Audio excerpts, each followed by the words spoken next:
Queridos irmãos, sejam todos bem-vindos para mais um episódio da série em que lemos o Bhagavad Purana, o livro de Deus, a tradução do Srimad Bhagavatam, feita por Swami Tapasyananda de um venerável monge da Ordem Missão Ramakrishna, já falecido, que no final dos anos 70, a pedido de devotos, realizou uma tradução fiel, muito erudita do Srimad Bhagavatam, os seus 12 cantos, os seus 12 volumes, e ele não fez comentários sobre os versos do Srimad Bhagavatam, mas apresentou uma introdução que explicou bastante o significado desse Mahapurana e o significado da literatura purânica de um modo geral. Um comentário muito rico que tivemos a alegria de poder acompanhar aqui, de ler aqui nos primeiros episódios dessa série. Antes dessa introdução que eu li aqui, eu também apresentei aqui uma pequena biografia de Swami Tapasyananda, num artigo feito em um jornal da Ordem Missão Ramakrishna, muito bonito, que apresentou a jornada do santo, não é? Ele que conheceu pessoalmente discípulos diretos de Sri Ramakrishna, que teve a oportunidade de receber iniciação de Swami Shivananda. Então ele, assim, uma pessoa muito especial, que dentro da Ordem Missão Ramakrishna tem o papel maravilhoso de levantar o estandarte da doutrina devocional dos Puranas e de apresentar, não é, os tesouros da literatura devocional vedântica, que tem total conciliação com o verdadeiro ensino de Sri Ramakrishna. A Ordem Missão Ramakrishna, ela tem uma inclinação tanto quanto desviante do ensino de Sri Ramakrishna quando enfatiza a Advaita Vedanta. Sri Ramakrishna não ensinou a Advaita Vedanta e disse que não é um ensino para este tempo. Então, Tapasyananda fez um trabalho muito importante. Hoje, contemporaneamente, temos Swami Medhananda, jovem Swami norte-americano de família bengalesa, que desenvolve um trabalho parecido, não é? Levantar o estandarte da verdadeira doutrina de Sri Ramakrishna, Bhakti Yoga, dentro da tradição da Ordem Missão Ramakrishna, fundada por Swami Vivekananda. Então, estamos aqui agora, já há 2 episódios, lendo o conteúdo propriamente dito do Bhagavad Purana, na qual temos o grande sábio Suta Goswami respondendo aos sábios do contexto próprio, né, da refundação, digamos assim, do conteúdo do Bhagavad Purana. Como já dissemos aqui, né, temos 3 fases do Bhagavad Purana. Narada transmitindo a Vyasa, Vyasa transmitindo, Sukadeva, que recebeu de Vyasa, transmitindo para o rei Pariksit, e temos agora Suta Goswami transmitindo para os sábios de Darasen Aranha este conteúdo que nós vamos agora ouvir. Não é o mesmo, evidentemente, conteúdo do Bhagavad Purana, mas essas 3 fases, né, são apresentadas aqui. E vão ser apresentadas ainda mais quando da leitura do livro. Então, no episódio anterior, tínhamos que Suta começou a responder as perguntas dos sábios. Então foram os 34 primeiros versos. Agora, hoje aqui, nós vamos ter a continuidade desta explanação, não é? E Suta vai nos falar dos avataras, né? Os Purusha avataras, né? As descidas de Deus como pessoa. Então, vamos à leitura. E depois, claro, um comentário sobre a luz do ensinamento de Sri Ramakrishna e sobre a luz do ensinamento da doutrina do Acintya Veda Veda, da doutrina de Chaitanya e de seus Goswamis, que está em grande correspondência com a doutrina de Nimbakacharya, de Vallabhacharya e de Sri Ramakrishna. Eu digo Chaitanya e seus Goswamis, Nimbarka e Vallabha porque eles identificaram o Bhagavad Purana como a literatura principal. Ramanujacharya e Madhvacharya não identificaram o Bhagavad Purana como a literatura principal. Porque o Bhagavad Purana é enfaticamente Krishnaíta. Bhagavata Purana enfatiza Sri Krishna. E Sri Ramanuja e Sri Madhva enfatizavam Sri Vishnu. Então, como Ishta Devata, ok? Então, como o Bhagavata Purana ele é uma perspectiva que tem como seu Ishta Sri Krishna, e Swami Tapasyananda explicou aqui na introdução, né, que isso é muito natural. Existem livros que são dedicados, por exemplo, a Sri Rama como Ishta, então Rama é o principal. Não é? Existem outros que vão ter, né, livros da tradição Shaiva, vão enfatizar Shiva como o principal Ishta. Vão ter aqueles da tradição Shakta que vão enfatizar a Mãe Divina como principal. Então, aqui nesta tradição, que é uma tradição bhagavatista, ou seja, de ênfase no amor ao Senhor, o Senhor de devoção fundamental aqui é Sri Krishna. Então, quais são as doutrinas que tem o Bhagavata Purana como primordial literatura? Os Goswamis de Chaitanya, Nimbaka e Vallabha. Acredita-se que é em Nimbakacharya que o culto, a devoção mais estruturado a respeito do casal Radha Krishna surge. E Sri Ramakrishna citou inúmeras vezes a importância do Bhagavata Purana, citou Sri Krishna como este pleno de Deus, não é? Pleno rosto de Deus. Sri Krishna é eterno e seus devotos são eternos, isso ele disse de Sri Krishna. E Sri Ramakrishna enfatizava Hare Krishna, a despeito da contestação dos antagonistas racionalistas do seu tempo, dentre os quais estava Naren, o futuro Swami Vivekananda, que não acreditava em Hare Krishna àquela altura, ok? Depois mudou de ideia, evidentemente. Sri Ramakrishna dizia: se vocês não têm capacidade de entender, ao menos compreendam o amor que é descrito entre eles. Então, é sobre essas luzes que nós vamos aqui interpretar esta exposição da doutrina do Avatara, e melhor dizendo, da descrição dos avataras principais que serão desenvolvidos no Bhagavata Purana. E depois nós vamos falar do conceito de avatara mais expandido, onde nós vamos poder compreender outros avatares.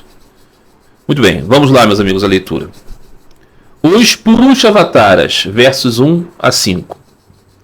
Desejando criar o universo, o Senhor Onipotente e Onisciente assumiu por sua vontade criativa a forma cósmica, Virat, formada pelas 16 categorias criativas, como o Mahatattva, a mente cósmica, o Ahankara, o ego, e o centro e sua retração. Foi também por partes, da parte de Brahma, que ele, de todos os devas humanos e criaturas subhumanas foram criados. Ou seja, está explicando aqui o processo já desenvolvido na introdução desse Bhagavata Purana, né?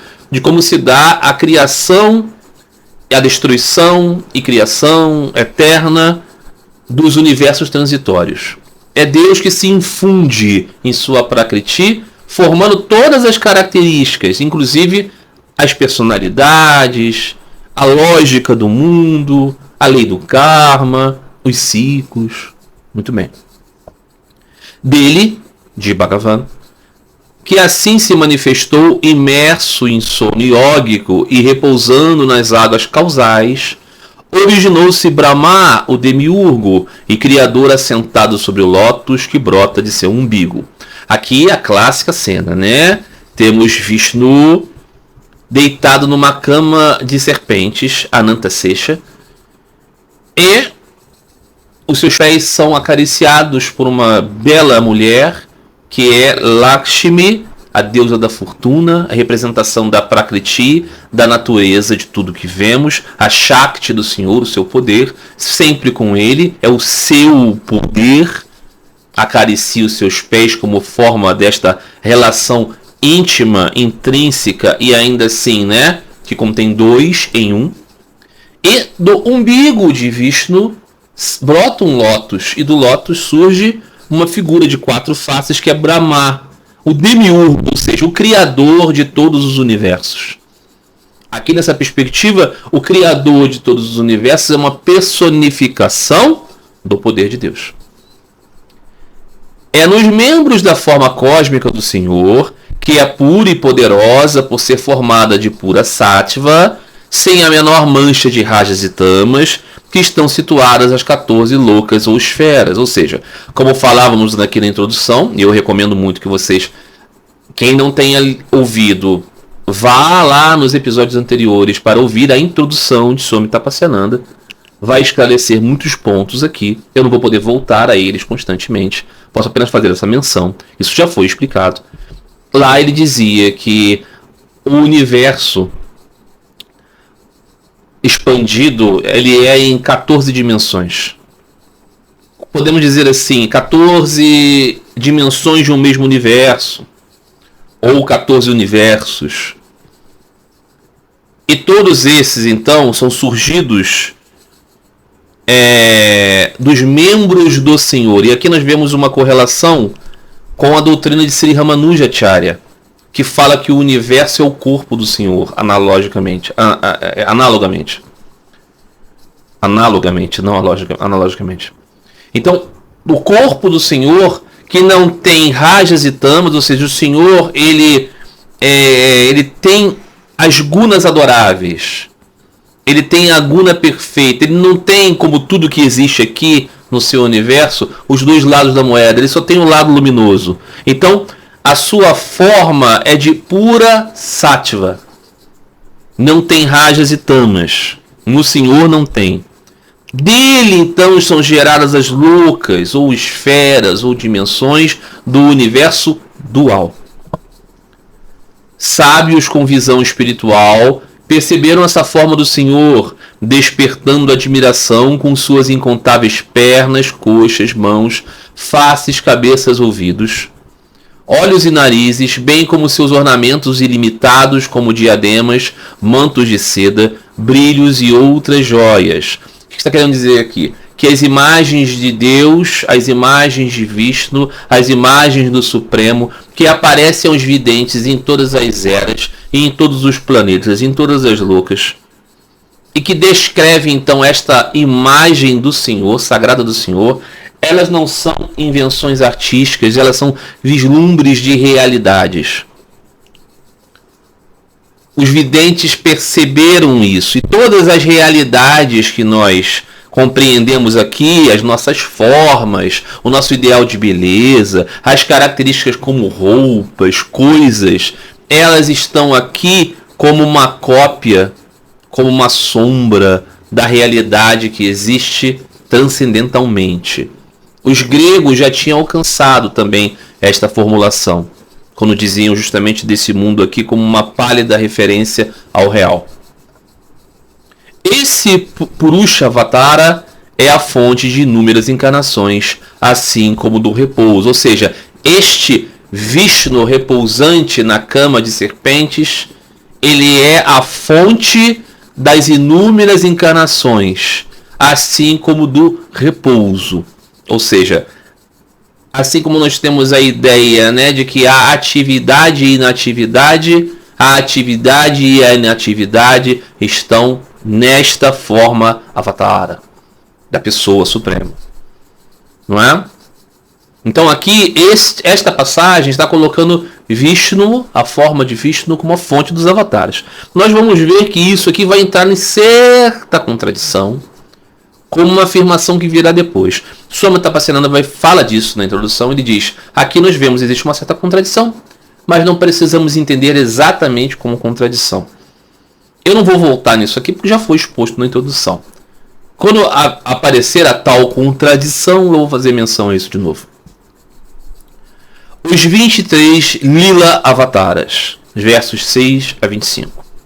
Então nós temos, né, o Purusha Avatara, a forma que dá base a todas as formas. E os 23 Lila Avataras, ou seja, os avataras do jogo. No ciclo da criação chamado Kaumara, ele encarnou como Sanaka e outros Kumaras e praticou a difícil disciplina de Brahmacharya ininterrupto. Então aqui temos, né, esses personagens, Sanaka e os outros Kumaras. Existe na iconografia a figura de 4 menininhos, geralmente pequenininhos assim, parecem meninos de menos de 5 anos. Eles estão peladinhos assim e tal, geralmente são carecas ou tem apenas assim a cica, um cabelinho atrás. E eles representam o quê? As almas puras que não desejaram esquecer-se do Senhor, não desejaram entrar no Sansara para esquecer e voltar a lembrar do Senhor. E eles são, assim, um exemplo dos sábios.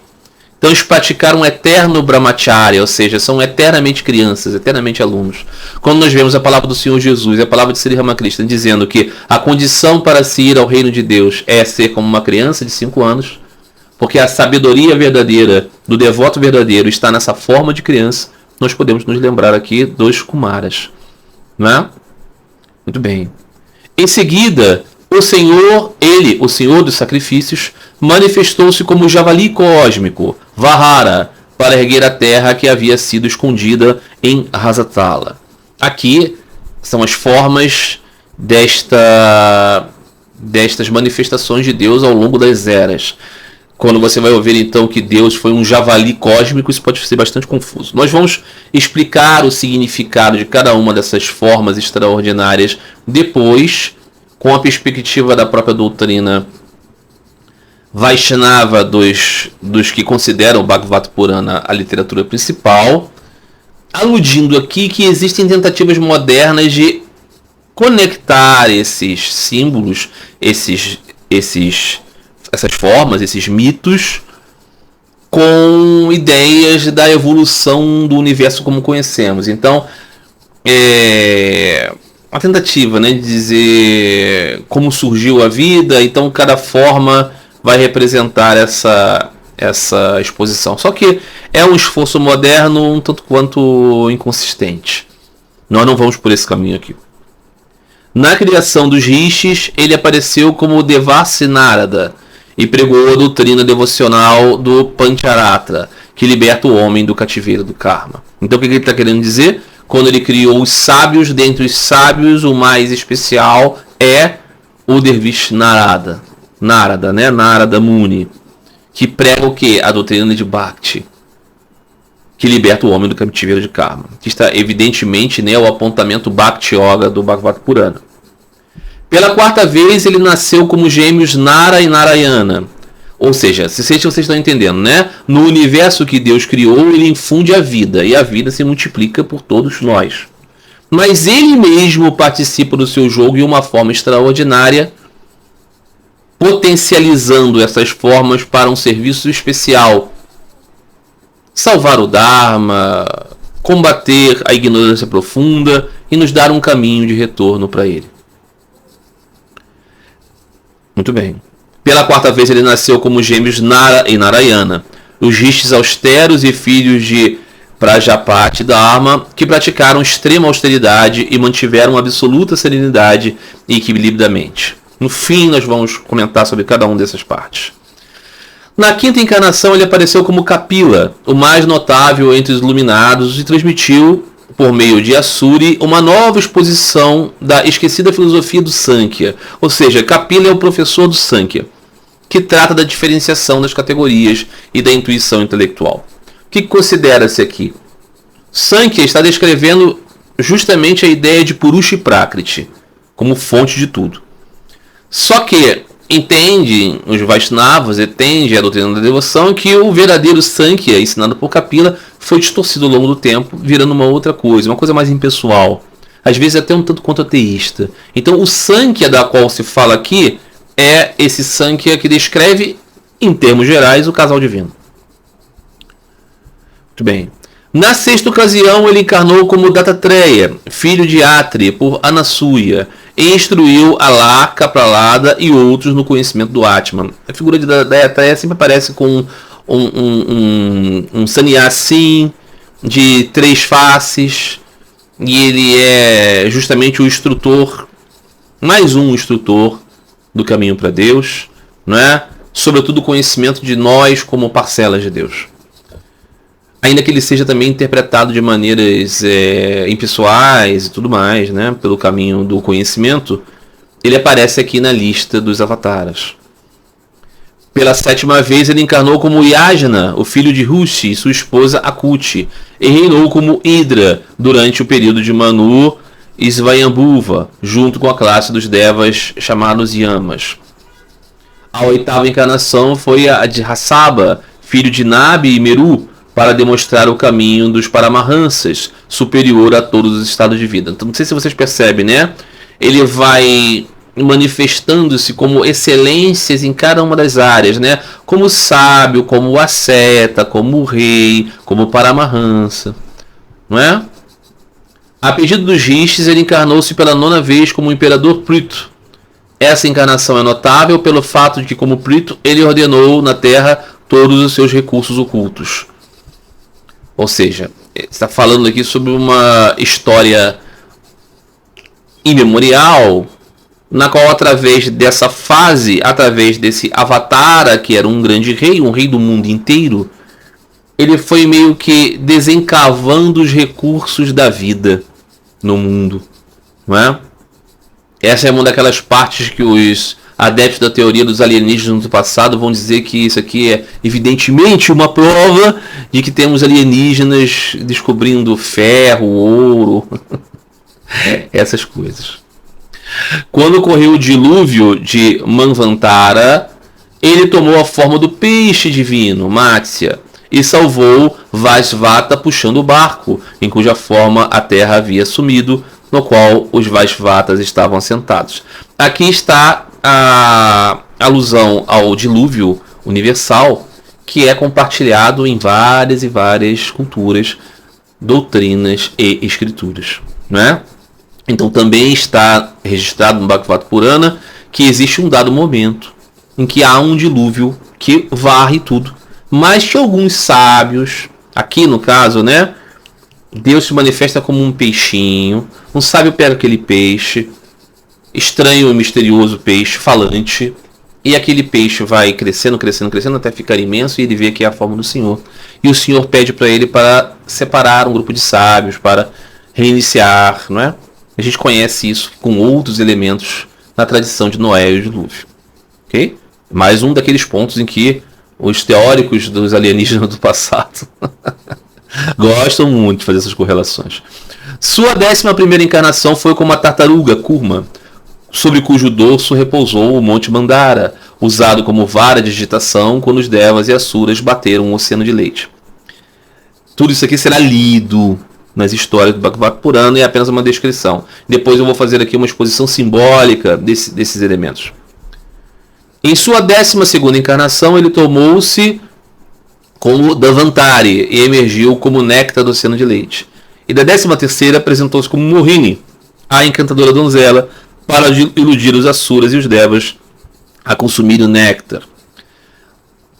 Tudo isso são muitas cenas que os que estão ouvindo isso não vão entender, vai aparecer depois. Em um dado momento, há uma batalha entre inteligências não humanas em busca dos recursos do universo fenomenal, e para convencê-los a se manterem dentro de suas ordenanças, não invadindo outros espaços e dimensões, Deus se manifesta como uma fonte de prazer e desejo, arrastando aqueles mais obscuros para um outro lado, permitindo que aqueles mais de acordo com a ordem cósmica tivessem, né, o seu privilégio.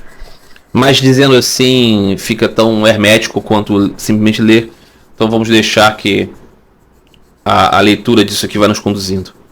Na 14ª encarnação, ele assumiu a forma do Homem-Leão, Narasimha, e rasgou o peito do poderoso Asura com suas unhas. Como um fabricante de esteiras, parte junco com facilidade.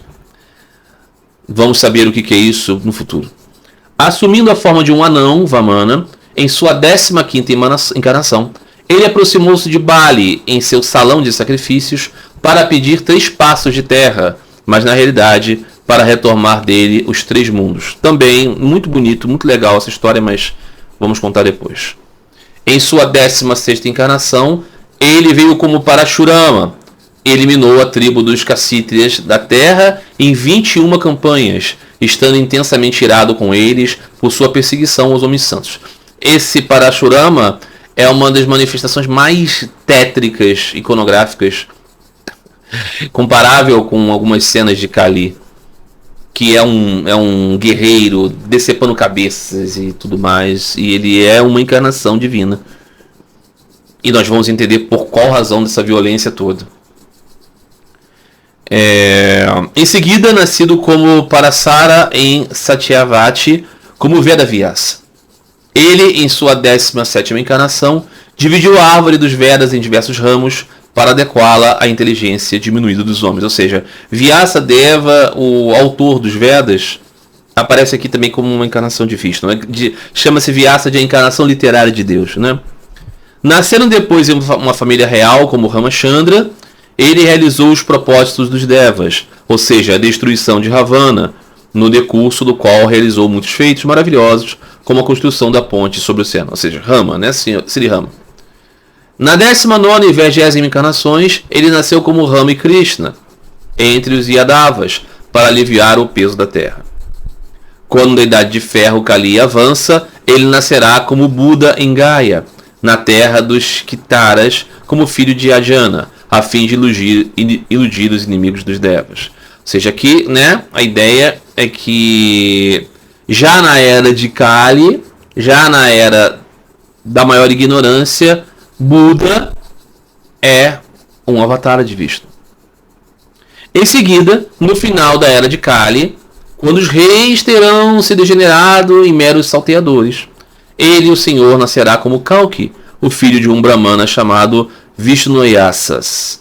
Ou seja, ao salto, né, do Buda até o próximo final da Kali Yuga. Aí, muitas pessoas vão pensar aqui, mas onde estão o Senhor Jesus? Onde estão Chaitanya Deva? Onde está Sri Ramakrishna? Nós vamos entrar nisso. Não há limite para os avataras. Versos 26 e 29. Inumeráveis são os descendentes avatara de Hari, que é absolutamente puro em sua essência. Eles são tão numerosos quanto os cursos da água fluindo em um lago perene. Dá a ideia, né, de que essa descrição aqui não aponta para todos os avatares. Os rishis, manus, os filhos de manus e os poderosos prajapatis, todos são kalas, ou partículas de Hari. Vemos, né, Sri Ramakrishna dizendo, né, meus discípulos não entendem o que eu digo, eles só têm um kala de entendimento, ou seja, uma partícula. Então, os muitos avataras que descem na forma de sábios, de santos, de reis ditosos, de personagens importantes, são partículas do poder de Deus. Enquanto todos esses são partes e partículas do Ser Supremo, Krishna, ele é o próprio Bhagavan. Krishna é a revelação plena do Senhor, enquanto os outros vêm de era em era para aliviar o mundo em seu sofrimento. Ou seja, aqui, esse é um livro que glorifica Krishna, então está dizendo que a manifestação de Krishna é especialmente ditosa. Desta perspectiva, os devotos de Krishna desenvolvem a ideia de que ele é a fonte de Vishnu. Evidentemente que isso não é muito compatível com aquela citação inicial que diz que a forma de Vishnu deitado, da qual um lótus sai do seu umbigo e que o Brahma está lá e que forma os universos, é a fonte de todas as encarnações.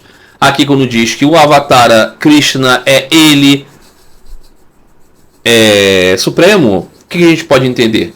Pode entender que ele é das emanações aquela que mais expressamente demonstra a glória de Deus. O que faz bastante sentido, né? Quando vamos ver, por exemplo, o Senhor Jesus diz, eu sou o filho de Deus. Sri Ramakrishna diz, eu sou o filho da mãe. Chaitanya diz, eu sou o servo de Krishna. Rama, ele é o esposo, ele é o filho, ele é o devoto. Todos esses foram, em muitos momentos, identificados como o Senhor. Em alguns momentos eles até assumiram isso, mas em boa parte do tempo eles expuseram uma atitude reverencial ao Supremo. Sri Krishna se mostra realmente como Supremo. Então, a sua exposição, a sua apresentação, a sua lila é toda ela menos escondida. Embora ele tenha vivido lá entre os gopas, né, vivido como um menininho cuidador de vacas e tudo mais, sempre, desde sempre, manifestou-se nele uma certa exuberância, enquanto os outros todos se esconderam bastante. Então a gente pode falar que em Sri Krishna existe um arquétipo mais completo, do próprio Senhor. Mas isso não significa dizer que ele é a fonte de Vishnu. Okay? Aquele que reflete devotamente sobre esse mistério indecifrável da manifestação de Hari e suas encarnações alcançará a libertação do sofrimento sansara. Ou seja, a meditação sobre todas essas jornadas são muito bem-aventuradas. Não é? Então, isso é um ponto fundamental. A gente vai falar um pouco dessas todas descritas. Tudo isso vai ser descrito no Bhagavata Purana. Mas dessas 24 manifestações ditas aqui, 10 são mais especiais. É a respeito dessas 10 encarnações, chamado Dasha Avataras, que há, por exemplo, algumas proposições de tentar ver aqui uma sinergia, uma conexão com o desenvolvimento do mundo material como conhecemos. Mas eu não vou seguir por esse caminho aqui, porque esse caminho não é realmente muito convergente com a leitura devocional Bhakti Yoga que faremos, né? Mas a tradição Vaishnava, que tem o Bhagavata Purana como um livro, um excelente livro, realmente vê muita importância nessas 10 encarnações, né? Elas vêm assim dentro do ciclo do tempo, elas vêm ao universo para proteger o Dharma, para sustentar os devotos, para destruir o mal, né? Como está lá no Bhagavad Gita, né? Sri Krishna diz isso, né? Ele diz: eu venho, né? Assim, a teologia dos Goswamis de Sri Chaitanya, a doutrina de Vallabha e de Nirbhaka, que colocam o Bhagavata Purana num lugar especial, maior, elas então vão dar realmente a essas encarnações todas um grande peso, né? Uma dimensão assim mais profunda, né? Mas que não vão por esse caminho de fazer conexões com o mundo natural, mas sim assim descrever essas faces, essas formas, essas lilas como variadas facetas do amor de Deus, né? Com que propósito? Conduzir todas as almas ao propósito máximo, que é Prema Bhakti, o amor puro por Bhagavan. Que no caso dessas tradições, elas são muito claras em apontar Sri Krishna como o Bhagavan original. Então é como se tivéssemos, né, uma forma ideal na qual todas as outras formas são meios, né? Essa é uma proposição. Então nós falávamos lá em algum momento, né, que o Senhor veio como Matsya, o peixe salvador. É aí que as pessoas mais modernas e que querem fazer essa conexão, né, sobretudo assim aqueles indianos que tem um certo constrangimento, né, com esses mitos e com essas formas e com essas expressões e querem se apresentar diante do mundo assim, dentro de uma forma a encaixar a simbologia deste livro sagrado como uma forma aceitável pela cultura ocidental, né? Então assim, surgiu como peixe, Matsya. Então o que as pessoas dizem? A vida no mundo surgiu na água. Então é isso que Matsya significa. Mas a ideia do Bhagavata Purana não é bem essa, né? A ideia do Bhagavata Purana é que essa forma do Senhor como Matsya vem recuperar os Vedas, vem recuperar o conhecimento, né? Quando nós vemos lá no dilúvio bíblico, qual é o ponto? Está havendo uma grande degeneração no mundo. De certa maneira ali também se perdeu, né? Se perdeu os Vedas, se perdeu o conhecimento, né? Então assim, há uma intensidade da necessidade, da ignorância, da não sabedoria no mundo. Traduzido o quê? Uma forma de luxúria, de ganância, de profanações. Não é? Quando você vê o relato, por exemplo, de Sodoma e Gomorra. O que é Sodoma e Gomorra? É um lugar onde todos os extremos de violências e abusos e assédios estão sendo praticados. Isso promove o quê? As ideias de destruições, a ideia de resoluções que modifiquem esse quadro. Nós temos na tradição bíblica que está acontecendo o quê? Os filhos de Deus e os filhos dos homens, as filhas dos homens, estão reproduzindo, estão nascendo aqueles grandes seres, aquelas deformidades, os gigantes. E eles estão transformando a terra no inferno. Então há o quê? Há o dilúvio. na tradição do Bhagavata Purana, isso é descrito como a perda dos Vedas. Então, um demônio, né? Hayagriva, ele rouba isso, ele rouba o conhecimento. Ele rouba o conhecimento de quê? Da ordem natural das coisas, né? Dharma, Artha, Karma, né? Moksha e Bhakti, o fundamental. Então a ideia, né, é que Deus escolhe um guru, um professor, né, para conduzir o mundo nessa obscuridade, nesse oceano de ignorância que é a representação do Sansara, para recuperar então isso para uma nova fase. Depois quem que nós vamos ter? Nós vamos ter Kurma, a tartaruga que sustenta. Aí as pessoas da teoria adaptativa vão dizer, viu, a vida começou a sair do mar e foi para a terra. Então a tartaruga, Deus como uma tartaruga, Kurma, significa isso, né? Veja, não é de todo desinteressante, né? Mas o ponto é que a leitura do Bhagavata Purana está inclinando para que lado? Que esta encarnação Kurma está querendo fazer o quê? Incentivar os esforços espirituais pela busca das potências que nos fazem ser devotos. Ou seja, aquela coisa, né, que Sri Ramakrishna dizia, você não vai achar as pérolas na margem, mas sim no fundo. Ou seja,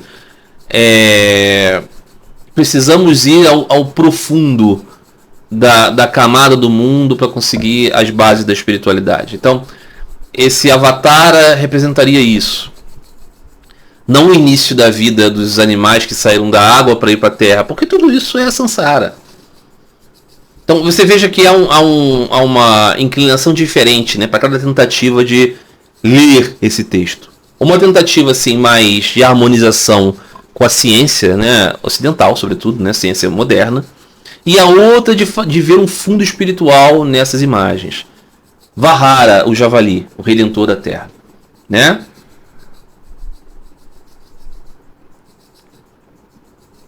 Também é isso, é uma luta sobre a recuperação do senso do humano. Mostra, por exemplo, né, Vahara perdendo as suas presas e lutando. O empenho de Deus através dos seus avataras, através das suas anchas, dos seus enviados, de sacrificar-se para sustentar a lembrança do seu nome, é o objetivo desta imagem, desse javali cósmico. Qual é a leitura adaptativa? Os mamíferos surgiram, né? O peixinho, a tartaruga saindo da água e o mamífero. Veja, é criativo. Não é? Mas isso não é espiritual. Por quê? Porque nosso objetivo não é caminhar aqui nessa terra como mamíferos, não é? Se nós somos almas espirituais. Então veja como é problemático esse tipo de interpretação. Aí nós temos Narasimha, o protetor do devoto. Narasimha é metade homem, metade leão, não é? Quem que Narasimha protege? Narasimha protege Prahlada. Quem é Prahlada? O devoto. O devoto que está sofrendo perseguições de quem? Hiranyakashipu, um rei ateísta. Um rei de todo mundo, ok? Que queria ser glorificado ele mesmo como Senhor. Então ele está barbarizando o mundo dos devotos e Prahlada é o exemplo desses, né? Então Narasimha surge. Por que Narasimha surge? É uma história muito interessante. Mas o Bhagavata vai contar isso, né? Por que tem essa forma de leão e homem? Por que ele surge assim? É muito brilhante por que isso surge. Mas eu não vou aqui descrever. Mas qual é o sentido espiritual disso? É que o Senhor olha para os seus devotos, mesmo nos tempos de maiores perseguições, não é? Esta fé inabalável que fez as pessoas sobreviverem às perseguições dos comunistas na União Soviética, do Império Romano e de tantas outras circunstâncias onde ter fé em Deus é motivo de marcar um X em você para você ser perseguido. E Deus aparece para salvar este de muitas maneiras. Esse é o sentido espiritual de Narasimha. Qual é o sentido adaptativo? Meio homem, meio bicho significa um estado híbrido, onde, né, ia começar a surgir, quem sabe, o gênero humano. Não tem a ideia do elo perdido, essa coisa. Mas não tem nada a ver com o objetivo do Bhagavad Purana, né? É uma forçada de barra. Baseado na boa intenção de fazer com que as pessoas de mente muito racionalista e cientificista possam compreender algo desse livro. Mas elas não compreendem, assim, elas estão comprando talvez um livro para colocar na estante, dizendo assim, isso aqui não é aquela ignorância de malucos falando de alma, não. Isso aqui é só um simbolismo legal para falar daquilo que a ciência materialista já identificou. É assim, né?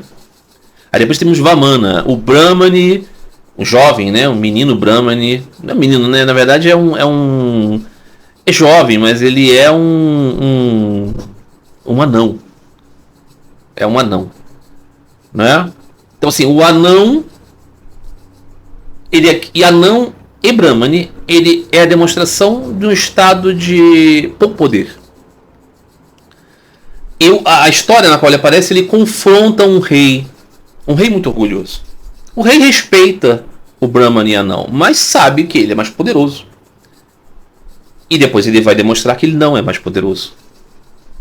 Então, qual é o sentido deste avatara? É a profunda destruição do ego. Nós vemos, né, quando Mahendranath Gupta está conversando pela primeira vez com Sri Ramakrishna, e Sri Ramakrishna destrói o ego de Mahendranath Gupta por 3 vezes, nós vemos uma grande conciliação, né, com essa história do rei Bali e de Vamana, o avatar do senhor, que era um Brahmani anão. Qual é a leitura adaptativa? Vamos adivinhar. Peixinho é a vida surgindo no mar. Tartaruga é a vida saindo do mar. Javali são os mamíferos. Não é isso? O que temos depois? Temos o meio homem, meio animal, é o elo perdido. Depois temos o quê? As primeiras humanidades em Vamana. Essa é a ideia. Mas não faz sentido dentro do sentido espiritual, ok? Talvez alguém ouvindo essas palavras diga assim, poxa Marcelo, mas será que não pode ser os dois? Talvez. Mas você vai escolher um significado para conduzir a sua meditação. Qual é o significado que te prende mais ao mundo? É o significado adaptativo. Qual é o significado que te faz mais pensar em Vishnu, em Deus, em você mesmo como parte dele? O significado espiritual. Muito bem. Parashurama, o guerreiro asceta, aquele que eu falei, né, da iconografia, cortando cabeças e tudo mais. Qual é o significado adaptativo? São as primeiras sociedades mais brutais, sociedades do ferro, do bronze, aquelas assim, né, que estavam começando a crescer num senso de justiça mais tribal e tudo mais. Novamente, interessante. Mas qual é o senso espiritual trazido pelos Goswamis? É que Parashurama mostra a ira de Deus, empregada naqueles atos em que as coisas muito degeneradas precisam ser consertadas, né? Então, em algum momento há um reequilíbrio através de um desses dínamos que vai lá e cria uma situação às vezes difícil de você defender, né? Do ponto de vista, queremos sempre ver Deus com a imagem da flor, mas esse mundo é os dois lados da moeda. Então, às vezes a força do bem precisa ver com força literal, força de aplacar, não é? Depois o que temos? Temos Sri Rama, Ramachandra. O que é Rama? Rama é a perfeição em várias dimensões. O filho perfeito, o marido perfeito, o irmão perfeito, o rei perfeito. Então, Rama também é visto, né, como este, né, símbolo da plenitude divina, né? Mas ele é mais humilde na sua expressão. A sua expressão é menos exaltada que de Sri Krishna. Em Rama está mais claro o ideal de que Ele é Bhagavan, mas ele está querendo se mostrar como o filho responsável, o marido, não é? E tudo assim de um modo mais formal, de um modo mais ideal, de um modo mais aristocraticamente espiritual, né? O que dizem os adaptativos? Que aqui já é o começo das sociedades mais organizadas. Aqui eu achei que eles forçaram bastante. Forçaram nos outros também, mas aqui eu acho que ficou menos conectado, né? Aí tem Sri Krishna, que segundo a perspectiva, né, de Vallabha, de Nirbhaka, de Chaitanya, é Bhagavan pleno. Sri Ramakrishna também diz que Sri Krishna é a expressão profunda de Deus, né? Mas ele não está dizendo que Rama é menos, né? Ele não diz que o Senhor Jesus é menos.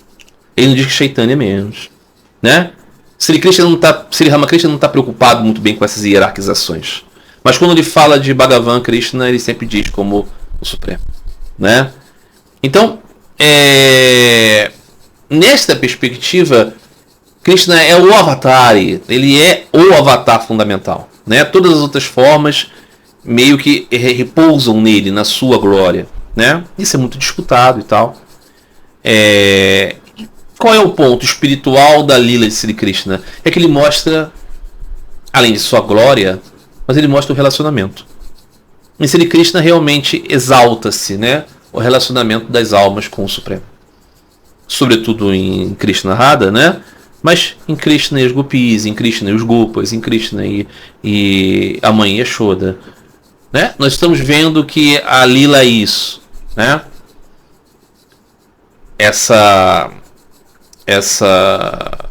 mais explícita caracterização do ideal máximo da devoção, né?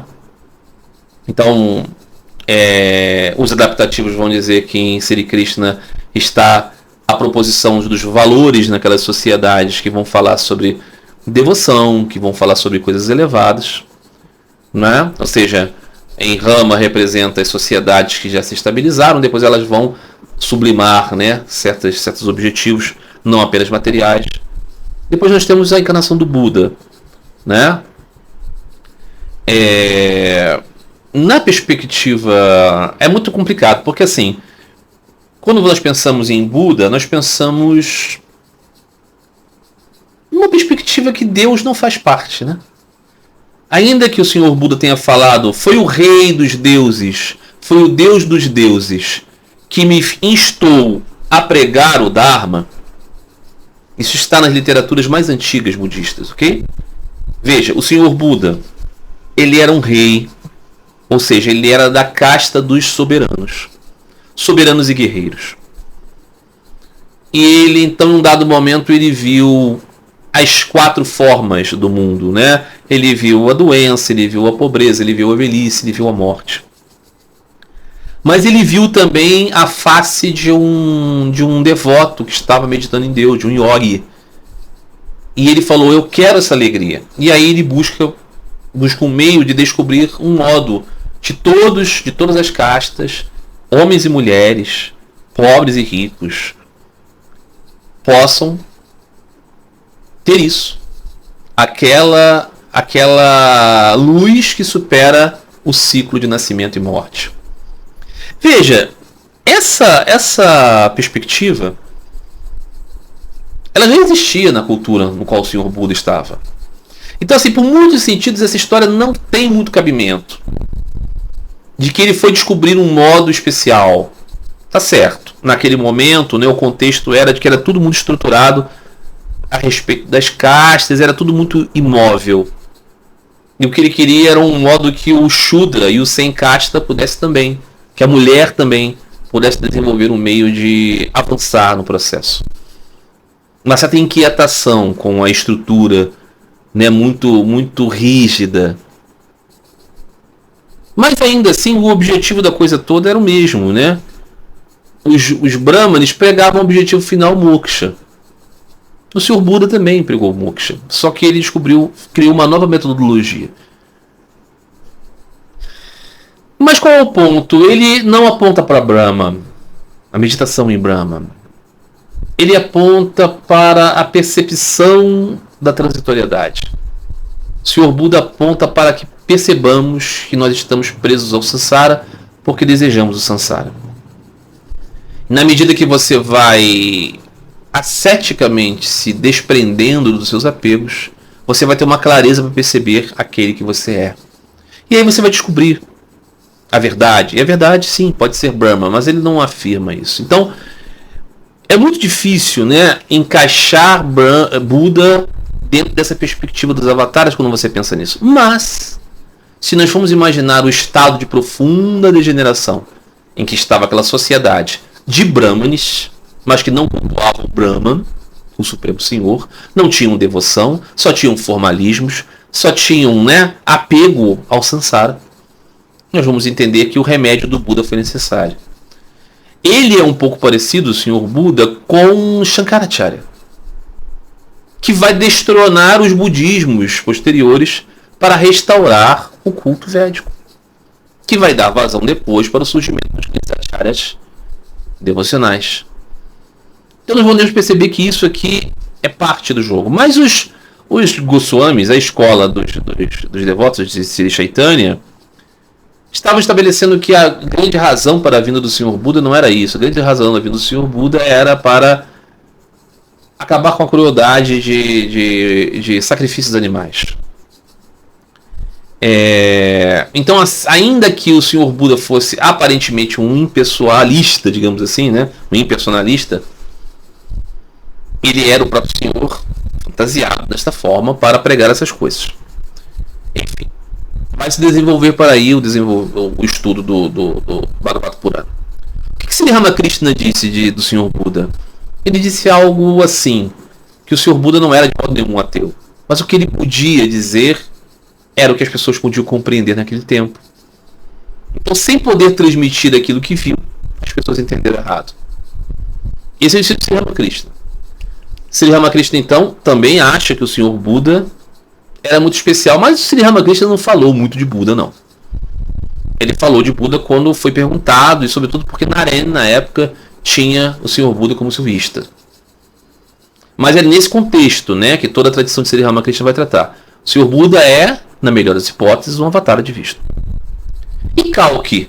Kalki, o avatar futuro, o guerreiro dos tempos futuros, né?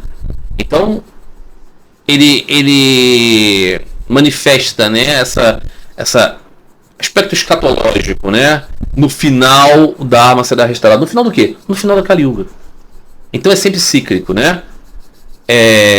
Essa era na qual vivemos, a Kali Yuga, né, daqui a 400 mil anos terminando, vai terminar com a vinda de uma nova encarnação poderosa do Senhor que vai confrontar-se. Quando nós pensamos, por exemplo, na crença de certos cristãos, na verdade todos os cristãos, que o Senhor Jesus volta para restabelecer, né, com os seus anjos um juízo e destronar todo o mal, o seu reino não terá fim, nós podemos ver aqui uma conciliação de ideias, né? De certa maneira, estabelece-se, né, essa percepção. Claro que com suas muitas diferenças, evidentemente, né, sempre diferente.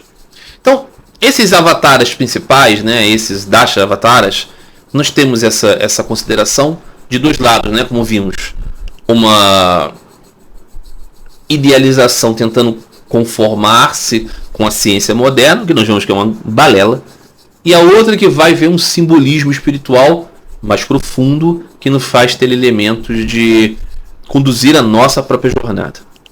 É claro que tudo isso será muito enriquecido pela própria descrição do Bhagavata Purana. Então nós vamos ver as nuances, né, deste material. A doutrina dos avataras em si é um dos pilares mais sublimes da teologia do Bhakti Yoga.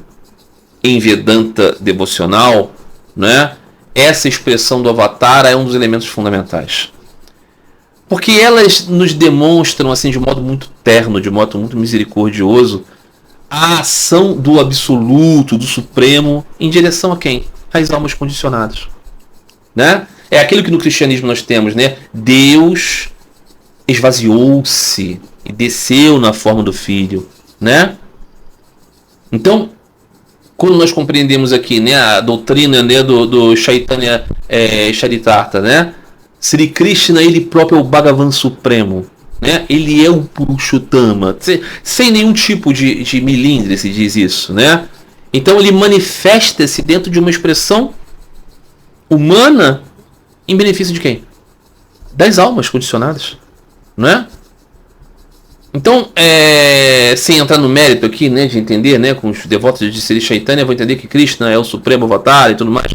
Mas o ponto aqui é a própria ideia da descida, a própria ideia do avatar. Então, o que diz lá Sri Krishna no Bhagavad Gita? Quando há assim, uma degeneração profunda, né, um aumento da irreligião, né, o avesso da crença em Deus, né, quando as pessoas estão assim, completamente perdidas a um desequilíbrio profundo, neste momento o Senhor toma uma forma, não porque ele precise, mas para equilibrar o seu próprio jogo, mas também por misericórdia, né, aos devotos que querem Deus, né? Então você vai ter, né, no Bhagavad Purana essa grande ênfase, né, a Rama e Krishna, sem dúvida nenhuma, os avatares desses descritos na literatura do Bhakti como os mais exaltados. Mas se você for compreender bem o ponto, é sempre isso, né? O rosto, a forma, o nome que nos permite nos associarmos com Deus de um modo amoroso e de um modo rendido. Quando percebemos Deus não só como poderoso, mas como amoroso também, né? Porque isso é importante, né? Nós já entendemos Deus como poderoso, ok. Mas nós não entendemos Deus como alguém próximo, como acessível ao coração. Então Deus nos mostra a sua forma pessoal. E essa forma pessoal é poderosa. Mas poderoso nós já sabíamos que Deus era. Ele é amoroso também. Não é? Não é isso que temos com o Senhor Jesus? Quando ele diz, agora vocês têm um nome para chamar. Né? Agora vocês têm um rosto. Agora vocês têm uma forma. Então, isso é fundamental para se entender esse mistério da encarnação. Os impersonalistas não podem compreender o mistério da encarnação, né? Eles não entendem a própria ideia de que nós somos almas atadas, né? Nós somos Brahman para eles, mas nós não somos Brahman. Nós estamos aqui. Por que estamos aqui? Porque somos parte de Brahman. Então essa manifestação, né, é que é importante. Mas quantos são os avatares? Os avatares, eles são incontáveis como as ondas do oceano, né? Aquela história, né? Chamou Sri Krishna Arjuna para ver uma árvore, né, cheio de uma jabuticabeira, cheio de pequenas jabuticabas, em cada uma daquelas representava um Krishna manifestado em um ponto do universo, não é? Então, em Ayodhya surgiu Rama, não é? Então, estava lá Sri Krishna em Vrindavan, não é? Em Nazaré temos o Senhor Jesus, né? Em Navadipa temos Sri Chaitanya, em Kamapukur, Nastakur, Sri Ramakrishna, né? E incontáveis outros lugares no universo que nós não podemos nem imaginar. De tempos em tempos o Senhor vem, não é? Sri Ramakrishna apontou, né, Sri Chaitanya, o Senhor Jesus, como avatar, como manifestação de Deus. E indiscutivelmente, né, Sri Ramakrishna não tinha razão nenhuma para fazer isso naquele contexto, mas ele disse aos seus devotos, eu vi o Senhor Jesus, ele entrou em mim, ele é o amor encarnado, não é? Por qual razão? Por qual razão expressou isso? Porque esta é a verdade da própria ideia da expansão dos avatares. Quando a gente pensa, por exemplo, né, na vida do Senhor Jesus, a gente percebe o avatar. Todas as palavras de Krishna, né? Quando decair, quando a irreligião prevalecer, a maldade, a ignorância, eu venho. Perfeitamente compatível com o Senhor Jesus, perfeitamente compatível com o Senhor Buda, perfeitamente compatível com Sri Chaitanya, perfeitamente compatível com Sri Ramakrishna. Então Sri Ramakrishna disse, né, a Naren, aquele que foi Rama, aquele que foi Krishna, agora vem como Ramakrishna. Por que disse isso ele? Ele negou tantas vezes isso. Nós vamos ver isso no Katanita, né? As pessoas estão falando, nós achamos que você é Chaitanya. E ele diz, tá bom, isso, podem falar o que vocês quiserem, mas você sabe como é que eu faço para melhorar a dor do meu braço aqui? Brincava com isso, né? Dizia, vocês não estão vendo, seus tolos, meu braço está quebrado. Avatar, olha aqui, olha.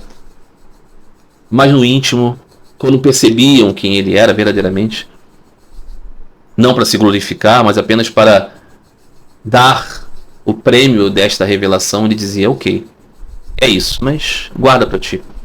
Então Naren estava tão triste porque o seu mestre divino estava morrendo e ele não podia fazer nada.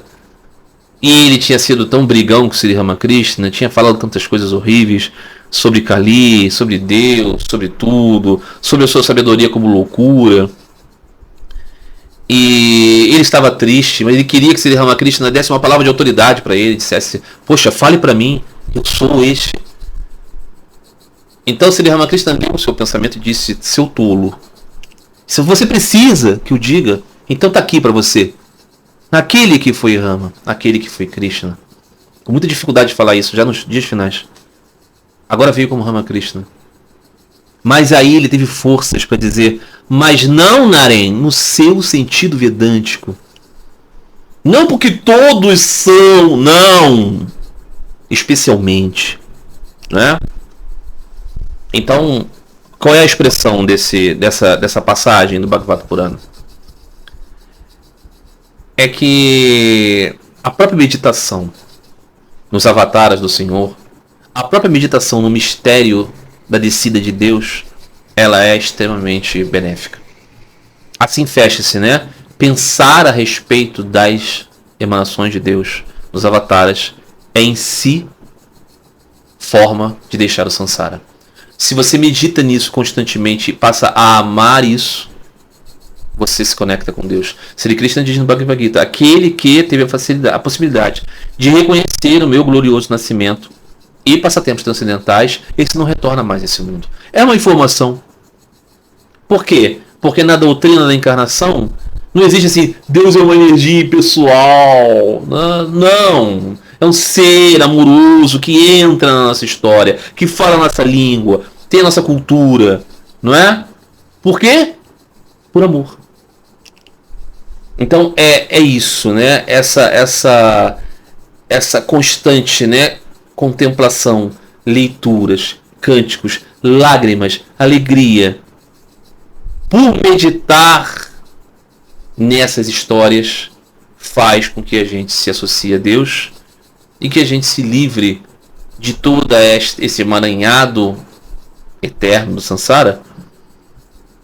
Não porque a gente descobriu uma malandragem, mas porque a gente foi tomado de amor. E uma vez que somos tomados de amor, nós queimamos, dissolvemos as limalhas que nos prendem aqui. Então por isso é muito importante. Então, vamos ver quanto tempo temos. 1h02, uma boa hora para findar este capítulo em que lemos aqui essa longa lista dos avatares. Eu sei que muita gente vai falar assim: poxa, mas nos falou de tantos nomes, tantas coisas estranhas e não aprofundou. Vamos ter tempo. Se Deus nos permitir, vamos continuar lendo. Estamos lendo na sequência certinha, né? Tudo como foi escrito. E vamos comentando aqui. Eu espero que esses comentários ajudem a trazer alguma clareza, mas tudo vai ficar mais claro com o tempo, meus amigos queridos. Tenho certeza. Não fiquem assodados. Tá bom? Então é isso, meus amigos. Final de mais um vídeo dessa série maravilhosa. Na próxima semana, se Deus quiser, continuamos. Então, até a próxima semana. Alguém me perguntou, né? Por que você fala até a próxima semana se todo dia tem vídeo? Mas se é um vídeo, a próxima semana teremos um episódio desta série, a qual estou aqui descrevendo. Então é isso, meus amigos. Deus e irmãos. Até a próxima. Um grande abraço a todos vocês. Fiquem todos em paz. Fiquem todos com Deus.